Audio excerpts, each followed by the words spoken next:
Assalomu alaykum aziz tinglovchilarimiz. Bugungi suhbatimizni sizlar bilan bitta hamma tomonidan unutilgan farzand fojiasi deb nomlangan kechagina sodir bo'lgan bir voqea haqida tibbiyot tarafdan nutritsiolog sifatida sizlarni tanishtirmoqchi bo'laman. Chunki bu holat ko'pchilikda uchraydi. Kechagina shunday voqea sodir bo'ldi. 16 yashar o'spirin bola tez do'konlarga kirib shokoladlar o'g'irlab yurgan.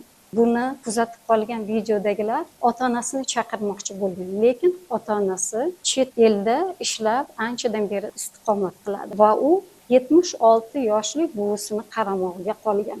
Buvisi judayam odobli, ziyoli ayol. U bolani och qolishiga hech yo'l qo'ymagan, lekin bolani do'konga, nonga, sutga, tuxumga jo'natganda har kirganida bola shokolad, ayniqsa Snickers shokoladlarini o'g'irlab chiqqan. Buning nima qiziq joyi bor deb so'rashingiz mumkin. Bu bolada insulin rezistentlik holati kuzatiladi. Insulin rezistentlik degan odam shirinliksiz, xamir ovqatsiz yoki shirin gazli ichimliksiz o'zini hayotini tasavvur qila olmaydi. Nima uchun? Chunki uning birdaniga qonida qand miqdori tushib ketib, gipoglikemiya holatiga kelganda u o'zini nazorat qila olmaydi. Xuddi shunday do'konga kirganda u xarid qilib non bilan sutni olib chiqib ketayotganda uning ko'ziga Snickers batonchigi tushib qolgan va u birdaniga oyoq qo'llari qaltirab, ko'rmaydi hech kim deb cho'ntagiga solib chiqib ketgan. Bu holat ko'p takrorlangan. Insulin rezistentlikning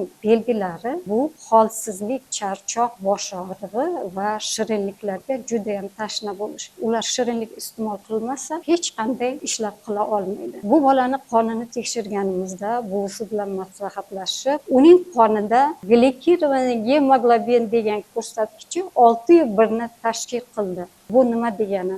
Bu degani bola yarim qadam qoldi unda qandli diabet boshlanishiga. U o'zini nazorat qila olmagan. Uni o'g'ri deb nomlashga boradimi? Mening tilim bormadi. Ota-onasiga telefon qilib xabar qilganimizda ular bolani umuman yana ham qattiq cheklab, shirinliklardan cheklashni boshladi. Bu hech qanaqa yordam bermaydi.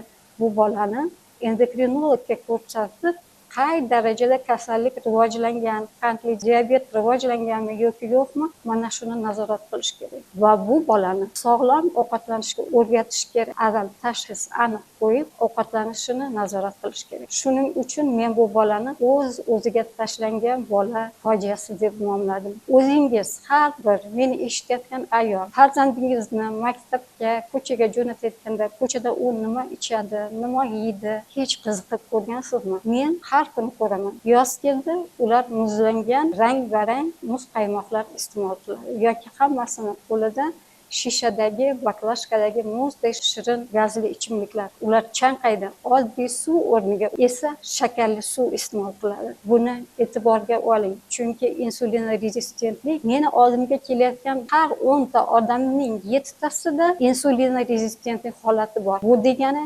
erta-indin har demay bu odamlar agar hech nima qilmasa qandli diabetga chalinadi. Yildan-yilga butun jahon hamjiyati bo'yin urmoqda. Qandli diabet kundan kunga rivojlanib o'sib bormoqda. 30-40-yillarga borib, qandli diabet bilan og'rigan insonlar soni hozirgiga nisbatan 3-4 barobar oshar ekan. Qandli diabetning qanday ayanchli kasallik ekanini bilasiz. Qandli diabet asta-sekin qon tomirlar va nerv tolalarini yemirib, oxiri oqibat u insult bilan yoki oyoq kesishi, gangrenalar, buyrak yetishmovchiligi bilan tugaydi. Buyrak yetishmovchiligi esa juda ayanchli holat. Agar sizga aytgan bu informatsiyalarimiz foydali bo'lsa, faol bo'ling, bizga obuna bo'ling.